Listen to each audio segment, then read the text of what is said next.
Hello everyone, welcome back to my YouTube channel set time bound goal. This is Sandeep भैया और guys today I am going to talk about CSAB counselling. एक ऐसी counselling जाने कितने लोगों की किस्मत बदले इसने, बट जितना ही ज़्यादा बेनिफिशियल है 6 महीने वालों के लिए, उतना ही ज़्यादा थोड़ा सा रिस्की भी है। वैसे कुछ खास रिस्क तो नहीं है, कुछ बातों का अगर ध्यान रखा जाए तो सीसैप में एक अच्छी सीट्स ली जा सकती है। और यह काउंसलिंग उन लोगों को डेडिकेटेड है जो ना तो टॉप पर हैं और ना ही बॉटम में हैं, जो बीच वाले लोग हैं, जो इनका रैंक बहुत बढ़िया है, जो बहुत बढ़िया जेईई मेन में रैंक लेके आए हैं, उनको कभी दिक्कत नहीं होती है, उनके लिए जोसा सफिशिएंट है। और जिनकी रैंक बहुत खराब है उनको भी कोई दिक्कत नहीं होने वाली है, क्योंकि उन्हें भी पता है ना जोसा में मिलेगा ना सीसा में मिलेगा। यहाँ पे फाइट और जो बैटल है वो मिडिल वालों के बीच में होती है। और जिनको एनआईटीज मिलने की भी कोई संभावना नहीं होती है, उन्हें भी एनआईटीज मिलती हैं अच्छे खासे रैंक तक। अगर आपकी रैंक 50 लाख से 1.5 लाख के बीच में है तो आपको जरूर ट्राई करना चाहिए। और अगर आप 50,000 से लेके 1 लाख के बीच वाले हैं तो आपको बिल्कुल इसको नहीं छोड़ना चाहिए। हालांकि कम वालों को भी करना चाहिए, कुछ कॉलेज अपग्रेड हो जाता है, मैं मना नहीं कर रहा। लेकिन आज की वीडियो में मैं यही डिस्कशन करने वाला हूं कि सीसैप में क्यों जाएं, सीसैप में जाने से पहले किन बातों का ध्यान रखें, कितना रिस्क है और कितना अमाउंट सीसैप में जाने के लिए हमें रखना होगा और कौन कौन एलिजिबल है। हालांकि आल्दो सीसैप का डेट आ गया है, यहाँ से आप डेट देख सकते हो कि वैकेंसी जो है आपको 3 तारीख को दिख जाएगी कि जोसा के बाद कितने सीट्स वैकेंट हैं। अब आप सोच रहे होगे कि यार जोसा में सबको सीट्स मिली जाती है तो सीट वैकेंट कैसे होता है। तो यार बहुत सारे लोग सीट छोड़ के भाग जाते हैं, बहुत सारे लोग सीट विड्रॉल करते हैं। अभी इसमें मैं डिटेल में चर्चा करूंगा, लेकिन अभी के लिए तुम बस इतना ही समझो, ठीक है। उसके बाद ये सब आपको भले नहीं समझ में आ रहा हो कि एसआरपीएफ क्या है, आईएएफ 1 क्या है, आईएएफ 2 क्या है, बट आप परेशान मत होना, ये वीडियो आपको सब कुछ क्लियर कर देगी। हालांकि सीसैप पे सिर्फ एक वीडियो बनाना मैं उतना वर्थ इट नहीं समझता हूँ। एक वीडियो में मैं आपको शेड्यूल समझा सकता हूँ, कुछ ऊपर ऊपर की बातें समझा सकता हूँ। अगर आपको इन डेप्थ में जाना है कि अगर हमारी रैंक 50,000 से लेके 1 लाख है तो क्या क्या मिलने वाला है, हमारी रैंक 1 लाख से लेके 1.5 लाख के बीच में है तो क्या क्या मिलने वाला है, अगर आपको इन सब में जाना है तो मैं कहूंगा कि आप मेरी पूरी सीसैप सीरीज को देखिएगा। गिन के 8 से 10 वीडियो दूंगा, लेकिन ये वीडियो इतना पावरफुल होगा कि आपके पूरे रिसर्च को कंप्लीट कर देगा। ये बहुत ही ज्यादा आपके लिए हेल्पफुल होगा एक बढ़िया कॉलेज ढूंढने में। तो मैं आपका संदीप भैया आपकी हेल्प के लिए पूरी तरीके से तत्पर हूं।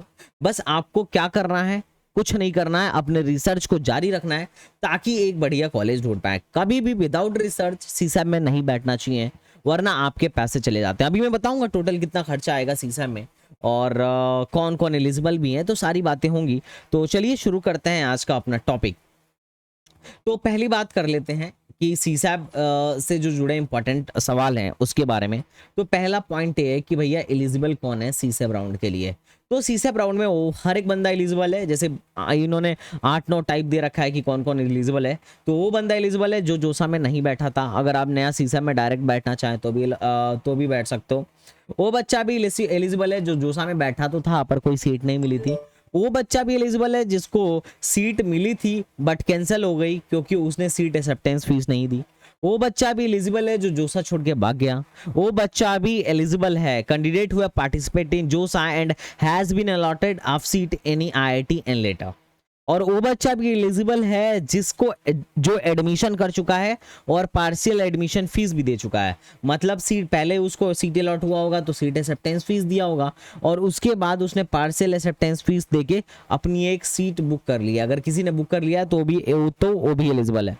वो बच्चा भी एलिजिबल है जिसने सीट एक्सेप्टेंस फीस दिया तो था पर क्या किया था, विड्रॉल कर लिया था। वो बच्चा भी एलिजिबल है जिसकी सीट कैंसिल हो गई थी ड्यू टू किसके वजह से, डॉक्यूमेंट वेरिफिकेशन में डिस्पेरेंसी की वजह से। वो बच्चा भी एलिजिबल है जो सीट एक्सेप्टेंस फीस तो दिया था पर पार्शियल एडमिशन फीस नहीं दे पाया था। अब तुम कहोगे सर पार्शियल एडमिशन फीस क्या है, तो मैं तुम्हें बता देता हूँ। ये पार्शियल ये जो लास्ट राउंड छठा राउंड कंप्लीट हो जाता है तो जिनको भी सीट मिलती है पहले तो उनको सीट एक्सेप्टेंस फीस देना पड़ता है और बाद में पार्शियल एडमिशन फीस भी देना पड़ता है सीट को बुक करने के लिए। अगर आप पार्शियल एडमिशन फीस नहीं देते हो तो आपकी सीट कैंसिल हो जाती है। तो अगर आपने पार्शियल एडमिशन फीस दे दिया है तो भी एलिजिबल हो और नहीं दिया था अगर कैंसिल हुई है तो भी एलिजिबल हो। तो ये सारे लोग एलिजिबल हैं। तो टोटली मोटा मोटी आपको एलिजिबिलिटी क्राइटेरिया समझ में आ गया होगा कि सीसैप के लिए कौन कौन बच्चे एलिजिबल हैं। अगर आपका बहुत ज़्यादा काउंसलिंग का आपको बहुत ज़्यादा काउंसलिंग का ज्ञान नहीं है, और अगर आप अपने रैंक पे एक बेस्ट कॉलेज चाहते हो, या फिर आप ये जानना चाहते हो कि मुझे बैठना चाहिए या नहीं बैठना चाहिए, तो आप मेरा पेड प्रोग्राम ज्वाइन कर सकते हो, जहाँ पे हम आपको पूरी तरीके से हॉनेस्टी के साथ गाइड करेंगे कि आपको आपके रैंक पे बेस्ट कॉलेज मिले, और अगर नहीं मिले तो कम से कम जो आप 40 के आप जो यहाँ पे पैसा दे रहे हो वो आपका फंसे नहीं, क्योंकि 40,000 पहले दोगे और 32 के बाद में दोगे, तो ये कम से कम 72,000 पेमेंट है आपका, कम से कम फंसे नहीं, डूबे नहीं, तो कम से कम पैसा तो नहीं डूबेगा। तो आपके लिए जो बेस्ट हो पाएगा हम जरूर कर देंगे। अब बात करते हैं, जैसे आपको ये जो टर्म्स नहीं समझ में आ रहे होंगे कि IAF1 क्या है, IAF2 क्या है, यहाँ पे अभी आप देखना IAF2 राउंड 2 में you will let it know कि IAF2 क्या है, SRPF क्या है। तो इसको समझने के लिए हम सबसे पहले कुछ बातों को समझ लेते हैं, ठीक है। पहला, जो जितना खर्च आने वाला है यहाँ पे CSAP राउंड में, और मैं पहले बता देता हूँ। तो पहला होता है, जैसे कि आपने यहाँ पर आपने देखा SRPF, उसको कहते हैं स्पेशल राउंड प्रोसेसिंग फीस, जिसको बोलते हैं जिसकी फीस 4,000 है। और IAF को बोलते हैं इंस्टीट्यूट एडमिशन फीस, मतलब जैसे वहां सीट एक्सेप्टेंस फीस होता था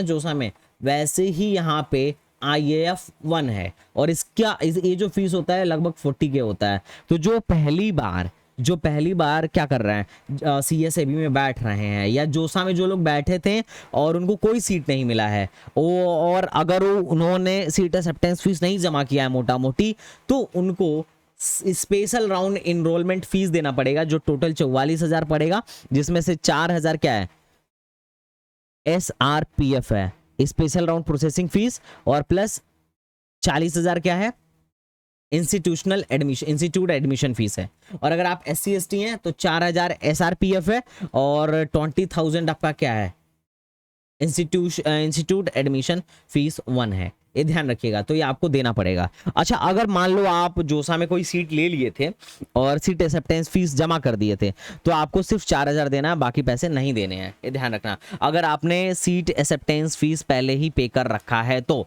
ये बात ध्यान रखिएगा। अब हो सकता है कि आपने सीट एक्सेप्टेंस फीस जमा कर दिया हो और बाद में विड्रॉल मार लिया हो, या फिर बाद में आपकी सीट कैंसिल हो गई हो, तो भी आपको, अगर आपने सीट एक्सेप्टेंस फीस जमा कर दी है, उसके बाद जो भी आपके साथ हुआ हो डजंट मैटर, पर आपको 4,000 देना पड़ेगा स्पेशल राउंड प्रोसेसिंग फीस। मतलब वो वाली जो फीस है इधर एडजस्ट हो जाती है, जो 40,000 या 20,000 आपने दिया था ना जो समय, वो इधर एडजस्ट हो जाती है। अब बात करते हैं AIF2 क्या है, इंस्टीट्यूट एडमिशन फीस 2 क्या है। जैसे कि आप यहाँ पे देख रहे होगे कि इंस्टीट्यूट एडमिशन फीस कहाँ गया, इंस्टीट्यूट एडमिशन फीस सेकंड, तो ये क्या है, तो मैं इसके बारे में आपको बता देता हूं। जैसे जोसा में होता है पार्शियल एडमिशन फीस, वैसे यहाँ पे होता है इंस्टीट्यूट एडमिशन फीस 2। अब जैसे सीट मिलने के बाद आपको क्या लास्ट में क्या जमा करना होता है, पार्शियल एडमिशन फीस जमा करना होता है 32 के, और अगर आप SC ST PWD हैं तो 12 के। वैसे ही यहाँ पे आपको इंस्टीट्यूट एडमिशन फीस जमा करना पड़ेगा 32 के, या फिर SC ST OBC हैं तो 12 के। तो ये फीस का बेसिकली आइडिया हुआ। तो कुल मिला जुला के आपका बस इतना ही फीस लगने वाला है, इसके अलावा कोई फीस लगने वाला नहीं है।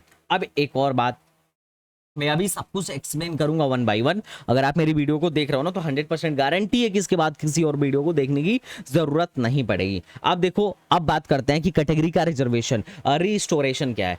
अब आप कैटेगरी रिस्टोरेशन को पहले समझ लो। रिस्टोरेशन क्या है कि कई बार ऐसा होता है कि कोई बंदा जनरल है, OBC कैंडिडेट है, अब वो जब डॉक्यूमेंट वेरिफिकेशन के लिए गया है, तो ये पाया जा रहा है कि इसका तो OBC जो है पुराना है या स्टेट का है, तो वो लोग अगर इसकी सीट कैंसिल करके इसको जनरल बना देते हैं जोसा में, तो अब क्या कर सकता है कि सीसा में फिर से OBC बन सकता है। इसके लिए उसे रिक्वेस्ट करनी पड़ती है कैटेगरी रीस्टोरेशन की। अगर आप कैटेगरी रीस्टोरेशन के लिए रिक्वेस्ट करोगे और OBC का जो मतलब ऑफिशियल जो वैलिड OBC सर्टिफिकेट अगर आप वो लगा रहे हो, या किसी भी कैटेगरी के हो उसका वैलिड सर्टिफिकेट अगर आप लगा रहे हो, तो आपकी कैटेगरी फिर से रिस्टोर करके OBC कर दी जाएगी। तो इसको बोलते हैं कैटेगरी रिस्टोरेशन। ठीक है, आप बात समझे। एक बात और, काउंसलिंग में आपको कैंसिल चेक या फिर पासबुक का पहला पेज लगाना पड़ेगा जिसमें आपका account holder name, account number, IFSC code होना चाहिए। ये भी आप नोट करके रखिएगा, ये बात ध्यान में रखिएगा, ठीक है। अब समझते हैं कि काउंसलिंग करना कैसे है। तो काउंसलिंग के लिए कौन एलिजिबल है, कितना खर्चा आने वाला है, मैं ऑलरेडी बता चुका हूं। अब समझते हैं काउंसलिंग शेड्यूल, फिर देखेंगे काउंसलिंग करना कैसे है। फिर हम इस बात पे भी बात करेंगे कि कट ऑफ कितना जाएगा, किसको काउंसलिंग करना चाहिए। ये सीसेप कट ऑफ, सीसेप को हल्के में मत लेना भाई, इसने बहुत लोगों की जिंदगियां बदली हैं। एक बात ध्यान में रखना, सीसेप में आईआईटी पार्टिसिपेट नहीं करता है, यहाँ पे सिर्फ एनआईटी प्लस सिस्टम ही होता है। एनआईटी प्लस सिस्टम में जो भी कह लो, एनआईटीज कह लो, ट्रिपल आईटीज कर लो, जीएफटीआई कर लो, ठीक है, पीएस कह लो, जो भी है, मतलब सारे यहाँ पे पार्टिसिपेट करने वाले हैं। तो पहले अब देखते हैं कि शेड्यूल क्या रहने वाला है। तो देखो, ऑनलाइन रिक्वेस्ट जो है कैटेगरी रीस्टोरेशन का, समझ गए हो ना रिस्टोरेशन क्या है, जो अभी मैं पहले बता रहा था, कैटेगरी को फिर से रिस्टोर करने के लिए वो 30 को है, ठीक है। 30 से लेके 31 के बीच में आप कैटेगरी रिस्टोर करने के लिए रिक्वेस्ट डाल सकते हो, ठीक है। उसके बाद से जोसा में कितना सीट बचेगा कैसे आपको पता चलेगा, ये 3 अगस्त को आपको पता चलने वाला है, ये ध्यान में रखिएगा। उसके बाद से 3 अगस्त से ही रजिस्ट्रेशन स्टार्ट हो जाएगा। रजिस्ट्रेशन कैसे करना है इस पे मैं एक वीडियो बना दूंगा, कोई मसला नहीं है।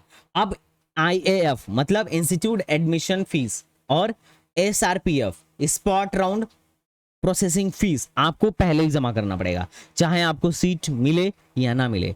अब एक अगर मान लो तुमको सीट मिल जाती है तो फिर तो हमें चाहिए वो वही था, और अगर सीट नहीं मिलती है तो आप परेशान मत होना, जो आप 44 के जमा करने वाले हो वो आपका वापस आ जाएगा। अगर आपको इन द केस जो सीसा में सीट नहीं मिलेगी ना, तो आपका जो ये पैसा है 44,000 ये आपका वापस आ जाएगा, ठीक है। अगर आपको सीट मिलती है और आप विड्रॉल करना चाहते हो तो आप विड्रॉल करके पैसे ले सकते हो, लेकिन उसका एक प्रोसेस है जो मैं अभी समझाऊंगा। और अगर आपको सीट मिलती है और आप विड्रॉल नहीं करना चाहते हो, आगे जाना चाहते हो, तो ये आपकी जो सीट है इंस्टीट्यूट एडमिशन फीस है, आपके फीस में एडजस्ट हो जाएगी, आप परेशान मत होना, ठीक है। ये जो 4,000 SRPF होता है नॉन प्रोसेसिंग, ये नॉन रिफंडेबल होता है, बाकी IAF institute admission fees refundable होता है, तो परेशान मत होना। तो 3 से लेकर 7 के बीच में कार्यक्रम कर लेना है, और 8 तारीख मात्र एक दिन मिलेगा चॉइस फिलिंग के लिए। तो अभी से आप रिसर्च स्टार्ट कर दो, क्योंकि उस टाइम पे रिसर्च नहीं कर पाओगे। अभी से रिसर्च कर लो कि कौन कौन से कॉलेज में लेना है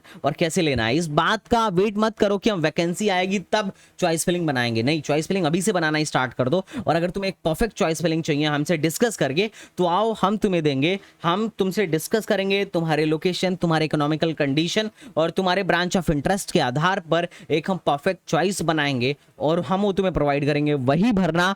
और मोस्ट ऑफ द केसेस में हम जो देते हैं उसी में से कहीं ना कहीं बच्चों का हो ही जाता है, हम आपके रैंक के आधार पे ही बनाएंगे, तो परेशान मत होइएगा। उसके लिए आप हमारा बैच ज्वाइन कर लीजिएगा, हम आपका काम करा देंगे। अब बात करते हैं कि 8 तारीख को अब इसका रिजल्ट कब आने वाला है। तो राउंड 1 का रिजल्ट जो आने वाला है 8 तारीख को आने वाला है। अब 8 तारीख को राउंड 1 का रिजल्ट आएगा, तो आपको क्या करना है, freeze, float, slide, surrender, withdrawal और एग्जिट में से कोई एक चीज चूज करनी है, ठीक है। अब तुम कह रहोगे ये सब क्या है, तो पहले आओ मैं इसे समझाता हूं कि ये सब है क्या, ठीक है। अब देखो क्या होता है, जब हमें सीट मिल जाती है तो हम सीट एक्सेप्टेंस फीस तो पहले ही जमा कर चुके हैं IAF 1 के नाम से, तो हमें कोई सीट एक्सेप्टेंस फीस जमा नहीं करनी है। आगे हमें पार्शियल एडमिशन फीस टाइप का जो IAF 2 है उसे जमा करना है। उससे पहले हमें विलिंगनेस चूज करना होगा। तो विलिंगनेस क्या है, पहला है फ्रीज। अगर मान लो तुमको कोई सीट मिल गया और तुम वही लेना चाहते हो, दूसरा राउंड में तुम्हें नहीं जाना है, तो तुम फ्रीज मार दो। स्लाइड गया, स्लाइड वही नॉर्मल स्लाइड है कि तुमने सीट तो एक्सेप्ट कर लिया है, लेकिन अब तुम इसके ऊपर के चॉइसेस के लिए जाना चाहते हो, इससे बढ़िया चॉइस चाहिए तो स्लाइड मार दो, ठीक है।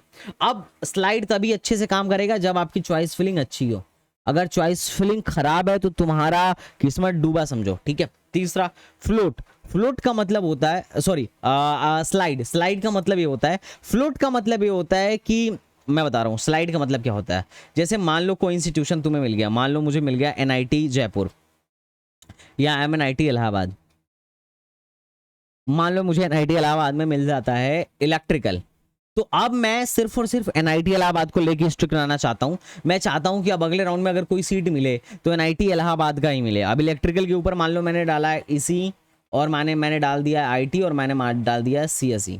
तो मैं चाहता हूं कि अब इसके ऊपर का ही सीट मिले, तो फिर मुझे क्या करना पड़ेगा, स्लाइड चूज करना पड़ेगा। स्लाइड में यही होता है कि आप उसी इंस्टीट्यूशन में आपकी हायर प्रेफरेंस में सीटें अपग्रेड हो जाती हैं, और अगर सीटें अपग्रेड नहीं होती है सेम अलॉटेड इंस्टीट्यूट, और अगर सीट अपग्रेड नहीं होती है तो क्या होता है, तो आपका जो पिछला सीट है वो आपकी सीट रिटेन रहती है, वो आपका कहीं नहीं जाने वाला है, ठीक है।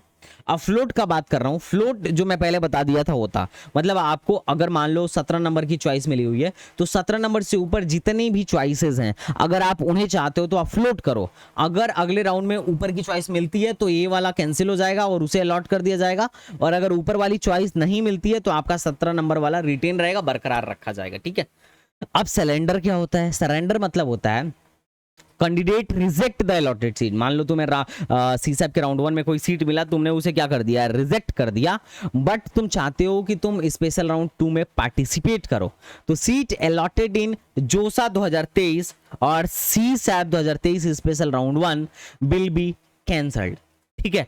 अगर तुम सिलेंडर मारोगे तो सीट अलॉटेड इन जोसा, आपको जो जोसा में सीट मिली है या सीसैप के राउंड 1 में सीट मिली है वो कैंसिल हो जाएगी, और आप सेकेंड राउंड के लिए कंसीडर किए जाएंगे उससे हायर प्रेफरेंस के लिए, ध्यान रखना, उससे हायर प्रेफरेंस के लिए। अब बात करते हैं विड्रॉल की, तो द कैंडिडेट रिजेक्ट्स, विड्रॉ क्या होता है, रिजेक्ट द अलॉटेड सीट, आपको कोई सीट मिली आपने रिजेक्ट कर दिया, and does not wish to participate in round 2, लेकिन आप राउंड 2 में पार्टिसिपेट नहीं करना चाहते हो, तो इस केस में सीट अलॉटेड इन जोसा और सीसैप राउंड 1 विल बी कैंसल। और मान लो आपको कोई सीट मिला, आप उससे विड्रॉल करना चाहते हो तो आप विड्रॉ कर सकते हो, लेकिन आप दूसरे सेकेंड राउंड में नहीं जाओगे। आपने जो IAF फीस, मतलब IAF भरा है, IAF 1 भरा है, ये आपको वापस दे दिया जाएगा, ठीक है, लेकिन आपको अगले राउंड में भी नहीं जाने दिया जाएगा। और अगर आपको जोसा में कोई सीट मिली है तो वो भी कैंसिल हो जाएगी, और अगर सीसैप 1 में सीट मिली है तो भी कैंसिल हो जाएगी, ठीक है।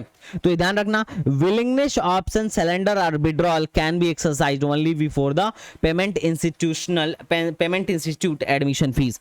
सेकंड, IAF 2 भरने से पहले ही आपको सरेंडर या विड्रॉल करने का ऑप्शन दे दिया जाएगा। और लास्ट ऑप्शन होता है कि the following willingness, last option होता है एग्जिट, ठीक है। The following willingness is applicable only for candidates who has not be allotted any seat in special round. मान लो तुमको कोई सीट नहीं मिला है, मान लो तुम्हें जोसा में मिला था, ठीक है, या तुम्हें जोसा में कोई सीट नहीं मिला था और सीसे में भी कोई सीट नहीं मिला है, those candidate who have not been allotted any seat in JoSAA rounds या फिर CSAB round can opt exit option, वो एग्जिट ऑप्शन मतलब अप्लाई कर सकते हैं।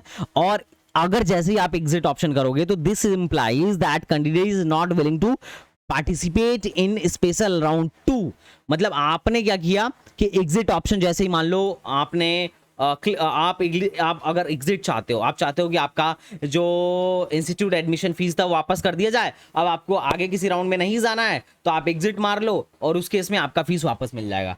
विड्रॉल में क्या है कि आपको कोई सीट मिल गया, देखो आपको कोई सीट मिल गया और आप नहीं जाना चाहते हो, आपको अपना फीस वापस चाहिए जो 40,000 आपने दिया है, तो आप विड्रॉल कर सकते हो, ठीक है। और एग्जिट में क्या है, एग्जिट में आपको अगर कोई सीट नहीं मिली है तो आप एग्जिट कर लो, आपका IAF वापस हो जाएगा, ये बात ध्यान रखना। लेकिन ये सब ऑप्शन कब आता है, राउंड 1 के बाद आता है, राउंड 2 के बाद नहीं आता है, बात समझे। तो ये चीज है।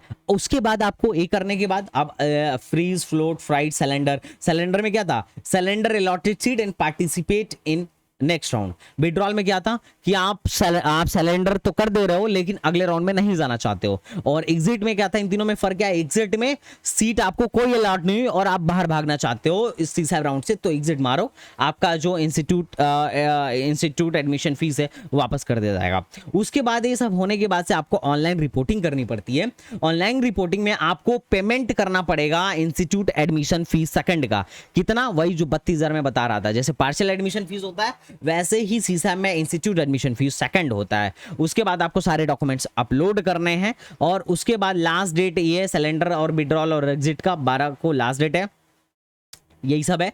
उसके बाद से क्या होगा, ये राउंड 1 खत्म हो जाएगा और राउंड 2 स्टार्ट होगा 13 को। राउंड 2 स्टार्ट होगा 13 को। इसमें ऑनलाइन रिपोर्टिंग करनी होती है, डॉक्यूमेंट्स अपलोड करने होते हैं और लाइक दैट।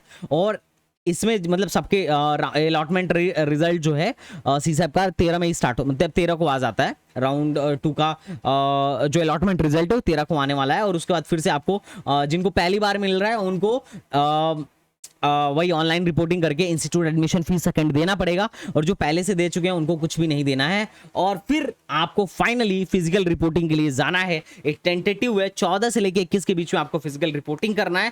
That's it. वहां पे जाके फिजिकली सारा डॉक्यूमेंट वेरीफाई करवाना होगा और एडमिशन अपना कंफर्म करना होगा, और उसके बाद से आपकी क्लासेस चलनी स्टार्ट हो जाएगी। ठीक है, तो ये टोटल था आपका सीसैप राउंड का। आई थिंक आपको सीसैप राउंड का अच्छा खासा आइडिया हो गया होगा।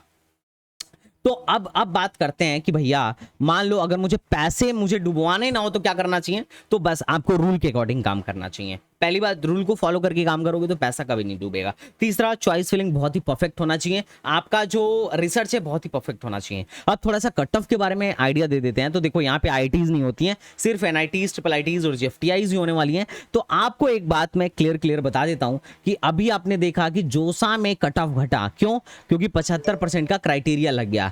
तो सेम चीज यहाँ पे सीएसएबी में होने वाला है। सीएसएबी में भी घटेगा कट ऑफ। और मैं तो कहता हूं कि आप बिल्कुल पार्टिसिपेट करो। आप में से किसकी कितनी रैंक है मुझे बताओ, मैं आपको बताऊंगा कि आपको पार्टिसिपेट करना चाहिए कि नहीं करना चाहिए। अगर पार्टिसिपेट करोगे तो क्या मिलने की संभावना है, गारंटी के साथ एडमिशन की संभावना। और अगर नहीं एडमिशन होता है तो आपका पैसा नहीं डूबने की पूरी गारंटी। तो अगर आपके मन में सारा कोई भी डाउट हो तो आप कमेंट बॉक्स में लिखो। और आई थिंक आपको सीसैप राउंड का सारा फंडा क्लियर हो गया होगा। इसमें सीसैप राउंड में कुछ नहीं करना है, पहले ऑनलाइन रजिस्ट्रेशन करना है, फिर पेमेंट करना है, वही जो आपको बोला था एसआरईएफ, और उसके बाद ऑनलाइन चॉइस करना है और चॉइस को लॉक करना है। एक दिन का ही, 1 डे का ही टाइम रहेगा, ज्यादा टाइम नहीं रहेगा।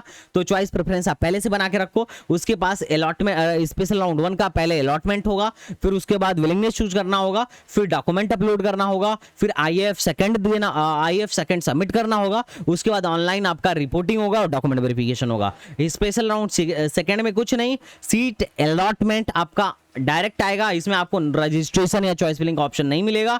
डॉक्यूमेंट अपलोड करना होगा, फिर पेमेंट करना होगा जो पहली बार जिनको सीट अलाउ है, और उसके बाद फिर से इनकी ऑनलाइन डॉक्यूमेंट वेरिफिकेशन होगा। और लास्ट में आपका फिजिकल रिपोर्टिंग के लिए इंस्टीट्यूट में आपको जाना पड़ेगा, जिस इंस्टीट्यूट में आपका एडमिशन हुआ है। तो अगर आपके मन में इसके अलावा भी कोई डाउट है सीसैप में तो जरूर कमेंट में बताइएगा। और अगर आपको लगा हो कि संदीप भैया सारा क्लियर हो गया, मस्त मजा आ गया, तो इसे भी बताइएगा। और कट ऑफ मैं बता देता हूं, बिल्कुल घटने वाला है। और अगर आप कहोगे तो मैं कट ऑफ इंडिविजुअली वीडियो बना दूंगा कि 50,000 से लेके 1 लाख वालों को कौन कौन सी सीट मिलने की संभावना है, और 1 लाख से लेके 1.5 लाख वालों को, और 1.5 लाख से लेके 2 लाख वालों को क्या मिलने की संभावना है। अगर आप चाहते हो तो बताओ, मैं आपके लिए वीडियो बनाऊंगा कि लो रैंक पे ट्रिपल आईटीज, लो रैंक पे जीएफटीआईज और लो रैंक पे कौन कौन से एनआईटीज मिलने वाली है।